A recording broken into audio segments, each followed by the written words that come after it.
PM Modi ने राज्यसभा में कृषि कानून और किसानों को सरकार द्वारा दिए गए फायदे को लेकर चर्चा की।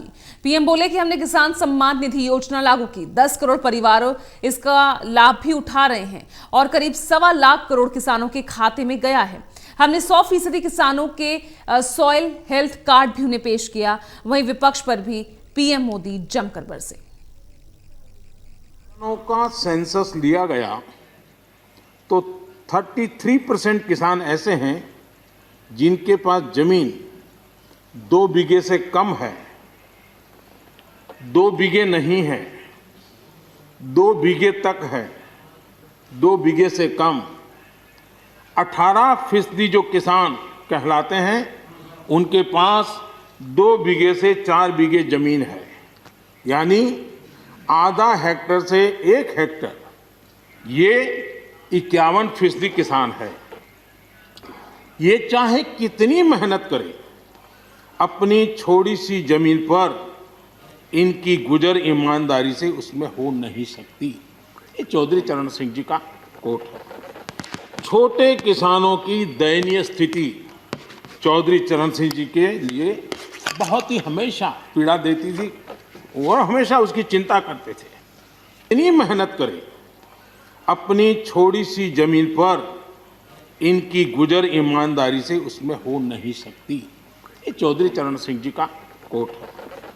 छोटे किसानों की दयनीय स्थिति चौधरी चरण सिंह जी के लिए बहुत ही हमेशा पीड़ा देती थी और हमेशा उसकी चिंता करते थे।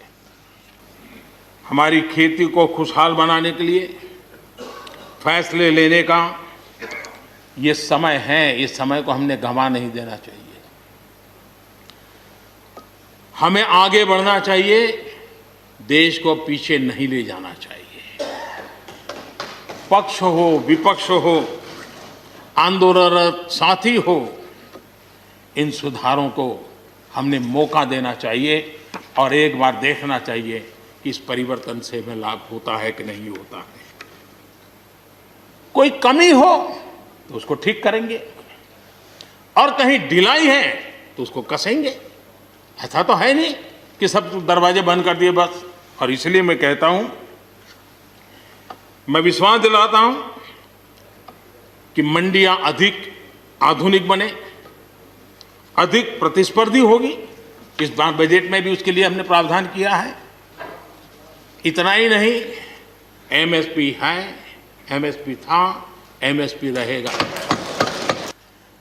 कांग्रेस के हमारे बाजवा साहब भी काफी अच्छा बता रहे थे इस बार, और इतना लंबा खींच करके बता रहे थे तो मुझे लग रहा था बस आप थोड़ी देर में ये इमरजेंसी तक पहुंच जाएंगे। मुझे लग रहा था थोड़ी देर में एक कदम बार बाकी है, वो 84 तक पहुंच जाएंगे, लेकिन वो वहां नहीं गए। खैर, कांग्रेस देश को बहुत निराश करती है, आपने भी निराश कर दिया। माननीय सभापति जी, मैं एक कोट इस सदन के सामने रखना चाहता हूं और खास करके